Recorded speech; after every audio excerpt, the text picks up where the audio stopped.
Welcome to Associations Unplugged, the Kellen Europe podcast, where we help you future-proof your association and stay ahead of all the trends shaping and affecting the way that associations work.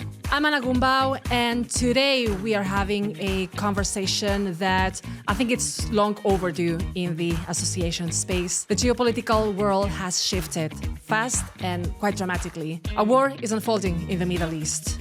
The transatlantic relationship is under serious strain, and the EU is being asked to act like a global power at precisely the moment its coherence is being tested. So what does this mean for associations? That's what we're going to find out today. With me today in this episode of Associations Unplugged are Shada Islam, geopolitical analyst, EU commentator, and one of Brussels' most respected voices. So welcome to Associations Unplugged. Thank you so much. And joining me as well is Maria Teresa Scardigli. She's the managing director at Kellen Europe with over 20 years of experience managing associations and at the forefront of association management. Welcome, Maria Teresa. Thank you very much. Then let's start with the first one of the questions to set the scene. We've been talking a lot around the role of the EU as a geopolitical actor. The concept of geopolitical Europe was already featuring prominently in the previous von der Leyen Commission. And I'm curious to hear from you, Shada, to which extent is Europe a geopolitical actor? Where is it leading? Where would you say it's punching below its weight? Right. So when she came in as the president of the European Commission 6 years ago, it was really a multipolar world already in construction, right? It was not as clearly evident now, but it's multipolar. So we're moving away from a West-centric world to a world which has many players, and many of them are obviously in the global South, these players. So, and countries in the global South are demanding a voice in how the world is managed, right? So when Ursula von der Leyen came in with the geopolitical mantra, if you like, that was what the EU was going to be, there were high expectations that the EU would have a real geopolitical culture, a way of looking at the world, which was not West-centric or Eurocentric, which would understand the needs and requirements of the rest of the world, which was mainly the global South. But what we're seeing is still a Europe that is clinging very much to the US, so still very US-centric and still quite, I would say, happy and content to live in America's shadow. We'll talk a little bit about strategic autonomy and how the current Trump administration is changing that. But that was the reality of Ursula von der Leyen's geopolitical Europe. We had immediately the pandemic, where the European Union behaved in a mixed way. So initially there was a lot of Eurocentric hoarding of vaccines, and then came the idea that, yes, absolutely, there has to be international solidarity.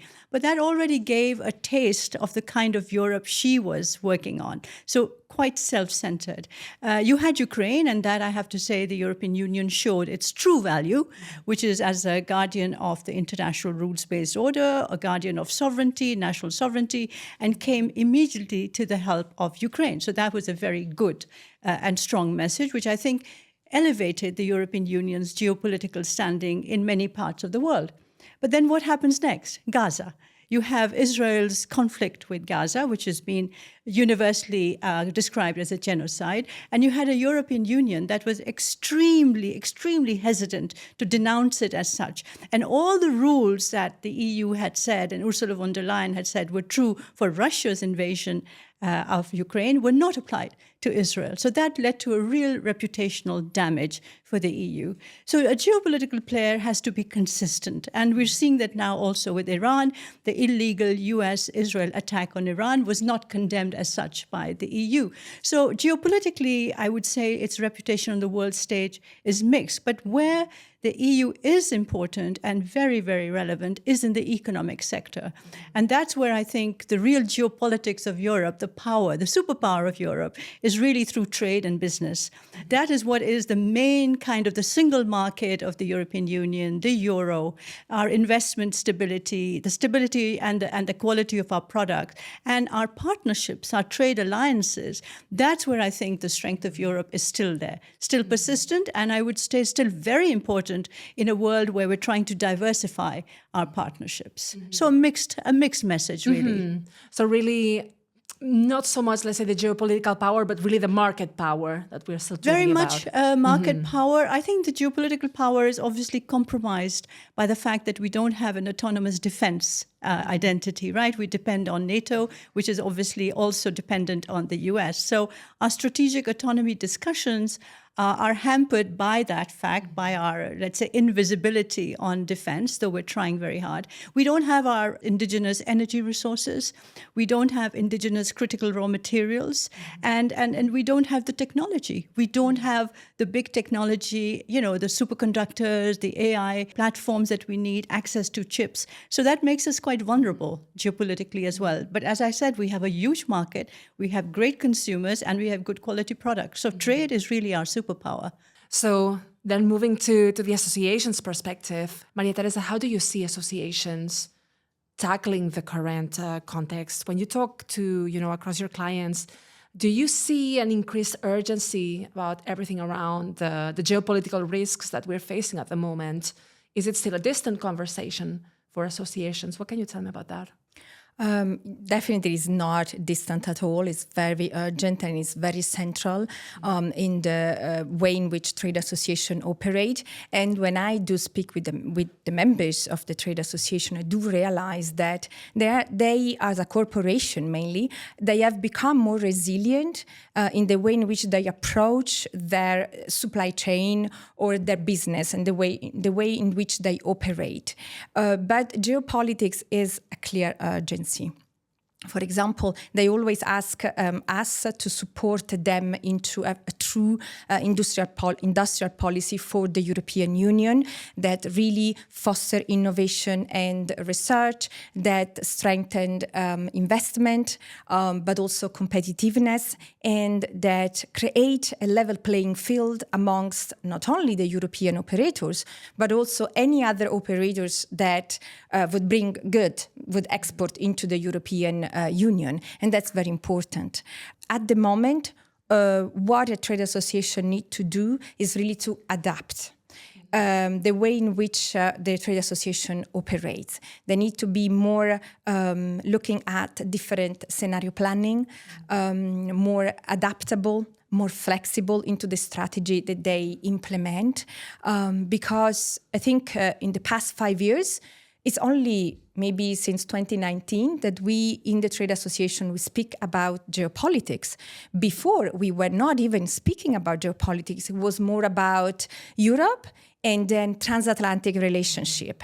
Now, geopolitics everywhere, but especially, I would say, the pace of the geopolitics, the changes is unprecedented.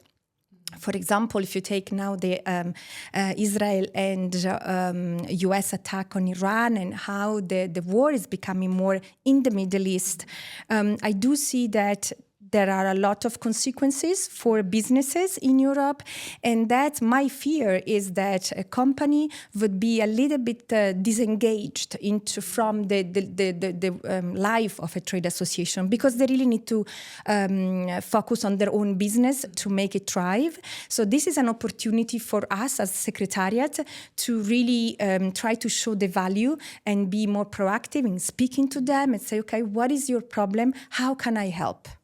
Maria Teresa, then if I may follow up on the question, because you've already tackled and mentioned the consequences that the US-Israeli attack on Iran is giving to associations. So in very tangible terms, what would you say are the biggest struggles that they're grappling with at the moment? What would you say? Well, I think it's, in terms of corporation, you mean, I think it's energy cost. Mm-hmm. And delay in the supply chain or disruption in the supply chain. Even if you are a local business, sooner or later you will be impacted because maybe your packaging is coming from outside. So the European Union really needs to tackle urgent and concretely issues like the supply chain cannot be disrupted. We also need a lot of different, to be resilient, we need more procurement outside maybe the US or China. Mm-hmm. So more, I think you mentioned, Shada, also more partnership. I think it's important that the European Union works on free trade agreement or partnership with third country, including the Global South, for example. because that's where they would give the opportunity to the European business to look at additional potential growth market. So let me bring then the concept of resilience, of strategic autonomy. Shada, this has become two of the EU's favorite concepts, and one of those buzzwords that we hear in the corridors and in Brussels at rare events. What do you think are the EU's genuine vulnerabilities, and how do you assess the way that the EU has been trying to address these vulnerabilities? I think at the moment we're all adjusting, as Marie-Thérèse has said, we're all sort of taking a deep breath and waiting for things to settle. But my fear is that they will not settle anytime soon. I think we're in for a long period of instability and volatility, unpredictability with this US administration in place. It's based on the whims and the caprices of one very mercurial leader, and who doesn't really even consult the strongest allies, and I think in some cases is being directed more by Israeli interests than by American interests, which I think Americans are getting quite angry about as well. And so all of us, I think, need to understand that at this moment we need to work together to stabilize a very, very precarious situation. Let's not forget that the war or the genocide in Gaza is still on. There's a war in Lebanon. Israel is, invading parts of Lebanon. And of course, Iran is reacting in a way that nobody thought would be the way they would do it, but they're really striking at American interests across the Gulf. So we're really, and then the Strait of Hormuz has been blocked, so all of our lifeline is there. So all of this means that adults in the room, which I hope exist in Europe, take a deep breath and say, what can we do collectively? For the moment, I think you're so right, Marie-Thérèse, the cost of living is going to rise, which means all of us individually will be affected. Our food consumption costs will rise, our energy costs will rise. Will we want to use our cars in this situation? Our pension system will come under stress. So our governments will have enormous national unrest. And this is something that we've sort of, had during the pandemic and we will have now. So what do we do? I think the EU strategic autonomy discussion will have to become even more active. And as I said, defense spending will have to increase. But I always worry about that because when we increase defense spending, I fear that we're going to reduce spending in health, in social, in education. So we have to be very, very careful we don't do that we actually have money for it. And we'll have to, I know there's pressure to start, reopening the Green Deal legislature and all the legislation, but I think we have to continue with renewables. I think that is something essential, and I think Spain, in many ways, is showing us the way. And then, as you've said, Marie-Thérèse, these partnerships that we've developed and are developing, whether it's through free trade agreements or through these investment agreements, they have to be consolidated, because at the moment, they're quite one way. They're quite Eurocentric, and they've been done in a way which benefits us, Europeans, more than it benefits these countries. We want their minerals, we want their markets, we want their resources. But I think we need to make them more balanced so that it's really a two-way street. And that means being more, less Eurocentric, more constructive. And I think the new partnerships, the one with India, for instance, I think is a kind of an example of the European Union having learned from its mistakes and of moving forward in a much more pragmatic way and a much more way that benefits both sides. So yes, we'll have to work on these different areas, but I'm really hoping for mature and wise leadership, because in moments like this, if you press the wrong button, you can really lead to a major catastrophe. And that's why any diplomatic effort, and that can be made, should be supported by the EU. And I think that's where businesses, associations, economic interests have to also play the game, to support people who are actually working for a culture of peace rather than a culture of war. I do support what Shada has mentioned. I think it's a moment in which we all need to be constructively working together towards diplomacy. I think as well, in a sense, where trade association bring an added value is that very often trade association have roots in different countries at the European level, and they can play that roots through their national government and through their local MEPs because of their constituency. And that's where I think one single company has no power compared to a trade association, and that's the power of the trade association, the ability to really represent the entire business sector and industry at European level in the 27, sometimes even beyond member states. Because then following up on that, there's been quite some sectors across industries that have been labeled as strategic across the EU. We're talking from manufacturing to raw materials, tech. And I'm curious from your perspective to see, how this sector is being highlighted, being endorsed, if you want to call it like that, by the EU, has changed the way they operate or have brought maybe some benefits despite of the, of course, very complex world that we're operating in? I think what all this, we all as a business, I don't think it's only those who are being labeled strategic, but any business, we need to be a little bit more, we need to adapt the way in which we operate and the way in which we do public affairs, advocacy and campaigning, and in which we position the industry. We need to be, I think, two main elements. One, more creative, and two, more assertive. So more creative. There are a lot of different voices in Brussels. And you need to be able to be heard. So you need to be more creative in the way in which you try to portray yourself or communicate something. I have two examples. One is the Antwerp Declaration. I think everybody knows what this is. And it's interesting because it was Cefic, so the chemical industry, who was driving these initiatives together with the CEO of the chemical company, which is, again, as you mentioned, one of those strategic sector. And here you have a trade association who is actually driving an initiative which is signed by corporation, so CEO of the corporations, that span across different sectors, not only the chemical sector. And I think it outpaces what even Cefic wanted to do.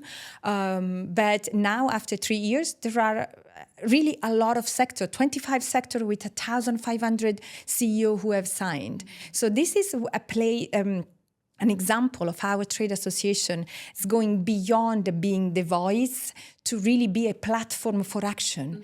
That, by the way, the action is by the companies and not by the association as such. The company signing, you see, and they are asking clear asks. Another example is, if you know, a lot of trade association, I can mention ASEA, the car manufacturers, Food Drink Europe, and FPA, the pharma sector, they have rented for several weeks or several days the BAMP house in front of the European Parliament. And that was really a dialogue to establish dialogue with other stakeholders, policymakers, which are just in front of, the MEPs, but also citizens. You see, they create a session. So it's a different way of communicating. It's not you have a position paper up, you bring the position paper to the MEP or to the Commission. It's really trying to shape the landscape or the ecosystem, and it's trying to be creative in the way in which you try to reach your stakeholders, you see, and also try to be more assertive. We have a certain jargon. Shada, I don't know if you are very familiar, probably yes, but there is a lot of jargon in Brussels that we use and that the European Union use and that the institution use on their paper, etc. And I think we really need to get to the essence of what is our asks, what is our solution. And bringing solution is also very important because, as I mentioned before, maybe industry is open to change. Maybe it's the pace that need to change because when it's imposed, the Commission is not listening, or if it is too fast, investment take time in the industry. So what I'm saying is assertive. I have heard brutal, it's a little bit too much, brutal communication, but you need to be assertive and be very clear on what you are asking, concrete asks.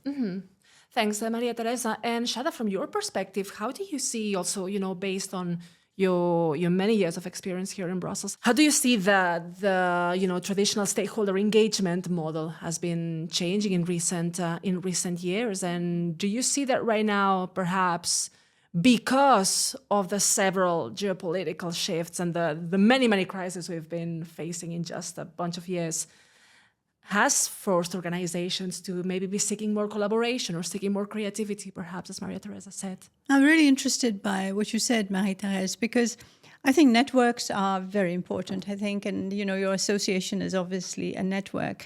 And I think your approach to creativity and actually engaging with, let's say, the non-orthodox, the outside your comfort zone people, that is very important.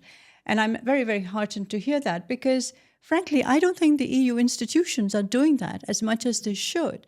I think the EU institutions do engage with businesses, the big business especially. I think there are meetings and speeches given at big business companies all the time, and also going to the World Economic Forum and the Munich Security Conference. So all of that, if that's geopolitics, then the EU personalities and the EU institutions are doing just that. Where I have seen an enormous failing is their engagement with civil society actors. With civil society actors, Marie-Thérèse, there is hardly an engagement. And if there is engagement, it's in a very ritualistic, performative way at conferences where people just come and read their set sort of, demands. And there is no real engagement with the high-level policymakers. And that is a real concern for me because in democracies, businesses matter, of course, politicians matter, but without civil society, without an independent civil society, independent media, there is no democracy. It becomes a totally illiberal moment. And what I'm seeing is that there is a really shrinking space for civil society actors, especially civil society actors which are working for human rights. And I think this is something business should be very concerned about because human rights are very much part of the European Union's reputation because in the past, at least, the EU was seen as a defender of universal human rights. It is no longer. There's an enormous reputational damage that the EU has incurred over the last few years. And I think that's where business is, whether you like it or not, you're linked to the image of Europe. Your European businesses. So European businesses have to put pressure on, I think, the EU institutions, EU personalities to make sure that there is no violation of labor rights, human rights, rights of, on deforestation, on renewables, because there is this momentum at the moment, isn't there, for deregulation, which is fine if it's simplification. But if it means eroding all the gains we made in the last 6 years, I think that will do enormous damage to the EU's reputation. So I think business, once again, it's not just, your CSO obligations, but I think there's also an obligation as members of our society and as partners in democracy to make sure that our institutions don't stray too much from our values. And when I say our values, I mean our real values, which are, rule of law, democracy, and human rights. Mm-hmm. Talking about civil society, we're recording this episode at the end of March, and literally just the day before filming, there were huge protests across the U.S. against Donald Trump. Over 8 million seemed to have taken the streets across the country. And so it brings me to the question around transatlantic relations. Shada, Trump is this kind of variable that nobody can really model. Mm-hmm. And I'm curious, how do you think that the European Union should, respond and face its relations with a Washington that, in a way, it's a partner. It also seems to be some sort of wild card, destabilizing force across the world. What do you think? Well, I think at this moment, the US is really an adversary. I think we need to call a spade and stop pretending that this is just a temporary glitch. This will go away. There will be a new government, a new administration, and things will go back to normal. I am very afraid this is here to stay. The US is changing, and whoever comes after Trump will probably inherit or want his own or her own legacy, which will be along the same lines. MAGA is not just a temporary thing. It's a real structural change happening in the US. So my first advice, and I've been saying this actually for more than just the last few years, I've been saying it forever, we need to have our own personality, our own identity on the global stage. We need to move away from living under America's shadow, because that's what we do.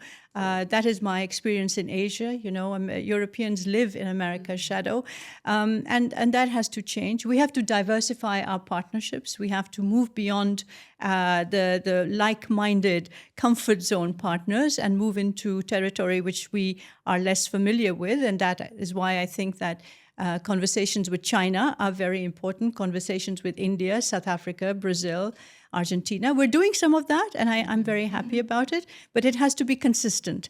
And when you do engage with the Global South, you actually have to do something that we're not very good at, is to listen.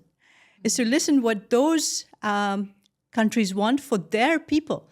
Because many of these countries, some of them may not be democracies, but they're still accountable to the people. And listen to what they are saying. We have to also engage with local trade unions in these countries. We have to engage with civil society in these countries, human rights activists in these countries, because a free trade agreement, as you know, Marie-Thérèse, is more than just a free trade agreement. It's actually a reform process, like it's a journey in reform. So I think many of these initiatives, of course, it means relying less on America for our security, so, you know, all the defense agenda and all of that. But first of all, I think it's a mindset question. Mm-hmm.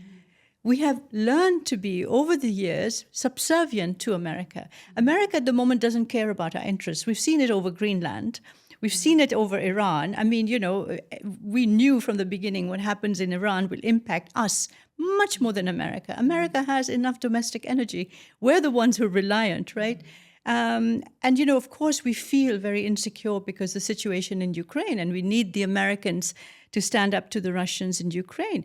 But the fact of that matter is that has tied our hands on other issues as well. So I think the long-term question is how quickly we can sort of bring in this distance from America. Mm-hmm. And I think we're at the beginning of a very painful process. Mm-hmm. But the mindsets have to change. And for that, there has to be more cohesion within the EU. All our countries have various degrees of dependence on America, right?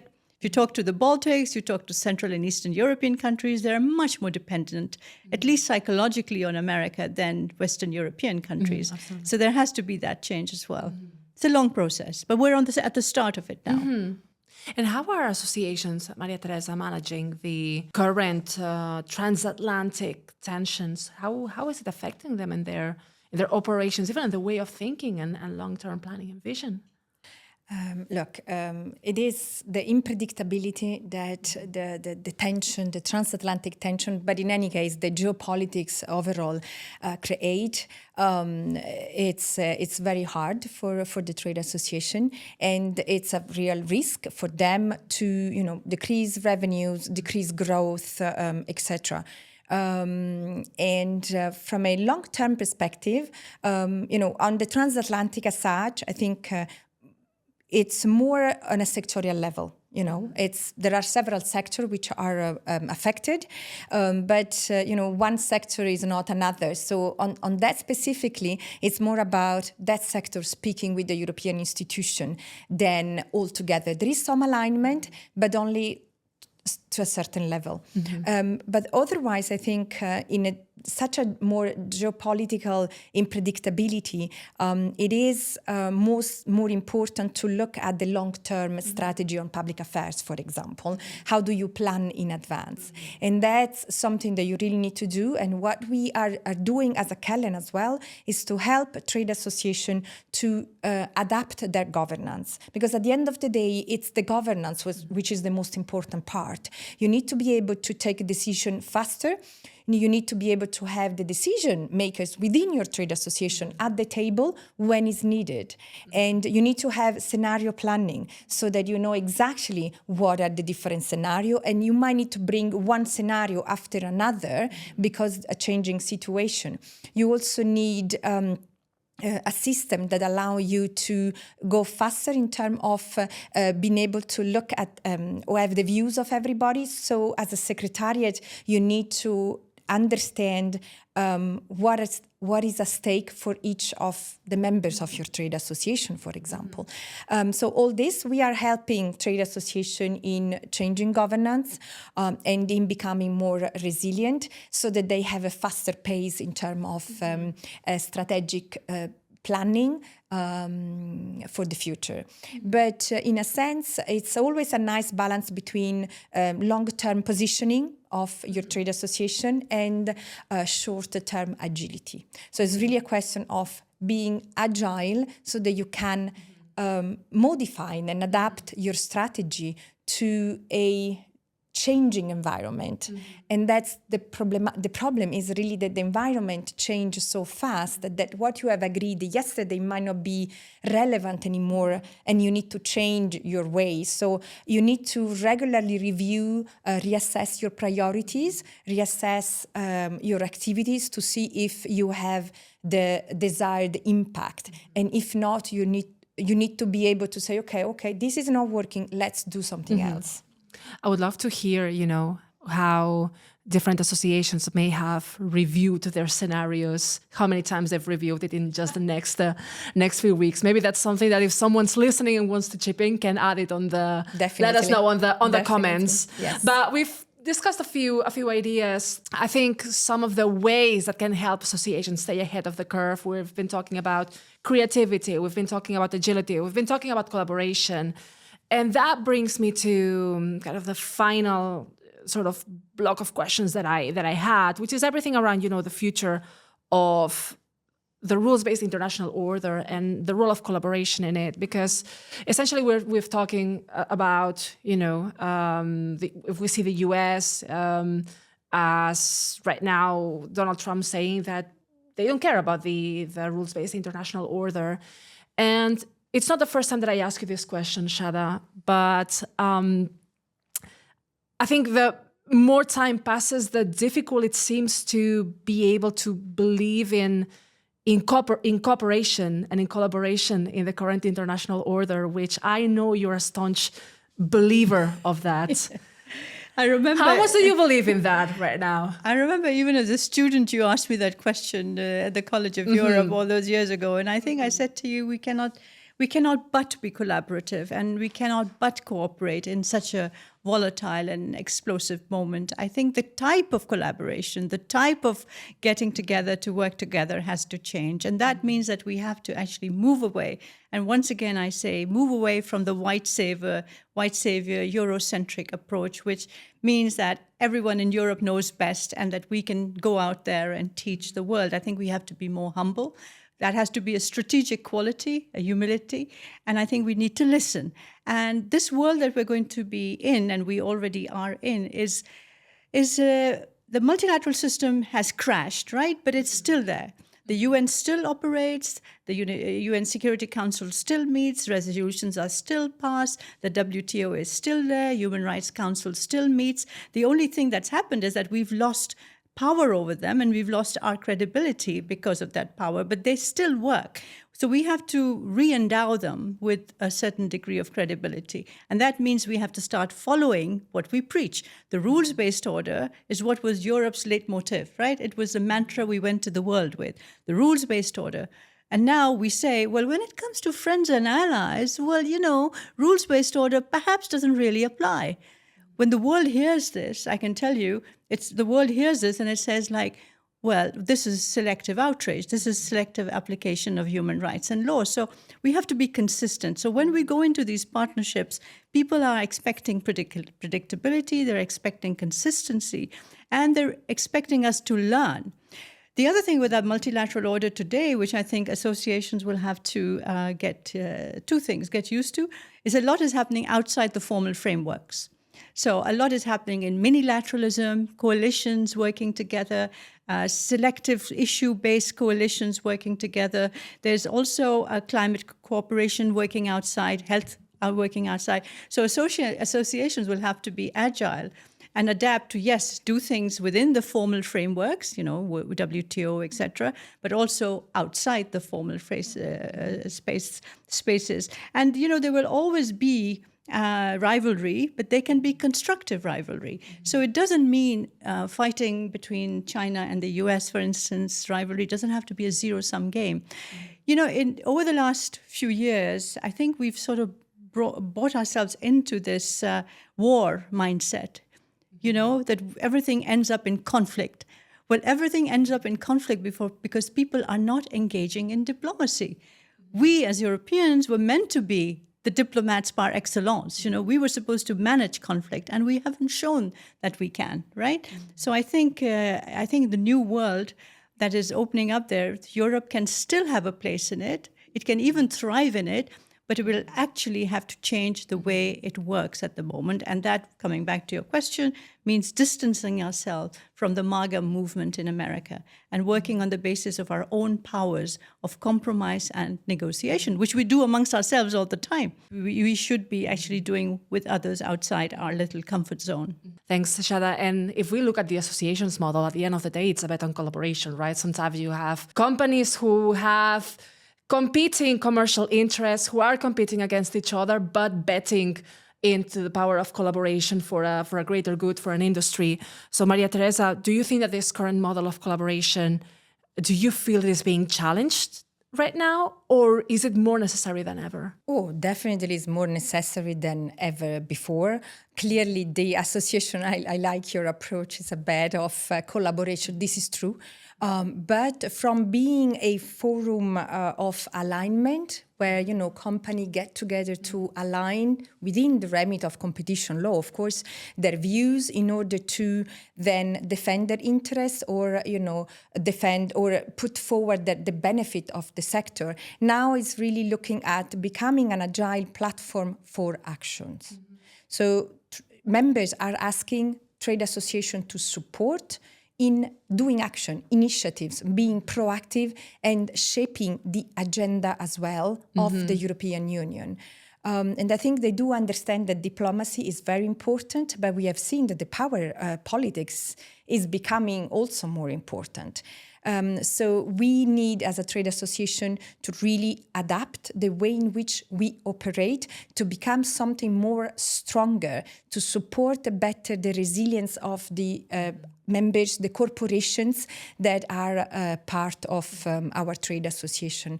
And I think this is key and would remain key for the next year to come. Mm-hmm. So maybe the world order could learn from our collaborative model of associations. So in order to end today's episode, because time has flown by and there is so much that we could have still discussed, and I'm really enjoying this conversation, but I would like both of you to finish this sentence for me. So the association that will stay relevant in this geopolitical environment is one that, fill in the blank. Well, look, I wrote it down. I have 3 points. Anticipate the change and adapt swiftly, because that's key. Otherwise, you are not relevant anymore. You need to be creative. As I mentioned, creativity allows you to have more impact. You need to invest in trusted connection, so the network, the contact, because you need to be credible, but also you need to be able to create coalition as fast as possible. And then, you know, broader coalition is an element really that we are, as a trade association, working on in order to become more effective and impactful. Mm-hmm. And that was the 3. Mm-hmm. Thanks, Maria Teresa. And Shada, what would you say? Inclusive.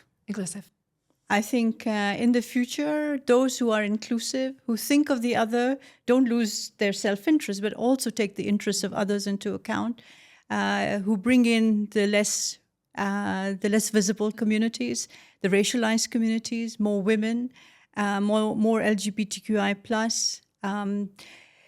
people with disabilities who need to be heard as well. Our societies are so multicultural, so diverse, and our societies are so inclusive. Our institutions are not, and often our policies are not. But we live in very inclusive societies. You walk the streets of any of our cities in Europe, we have all the people in the world that we need for our industry, for our manufacturing, for our trade. but our institutions and our policies are pretty exclusive. And I think that is one change that is absolutely essential if we're going to survive in this very, very volatile world. Thank you, Shada, Maria Teresa. It's been an absolute pleasure. Thank you so much for Thank you. having Thanks to you. joined. Thanks, Shada, for joining. Thank you. Thanks for having joined this. What's been, I think, a really insightful episode. Thanks to everyone in the audience who have joined today and have listened in. I think there's so much that we can get out of this conversation, from the importance of inclusivity, of agility, of collaboration, of creativity. So many, I think, actionable insights that trade associations can bring back to your work in order to stay relevant in this ever-changing and quite unstable world at the moment. So thank you very much to all of you. Don't forget to subscribe. Don't forget to share it with someone who can find these insights interesting as well. And we'll see you at the next episode of Associations Unplugged.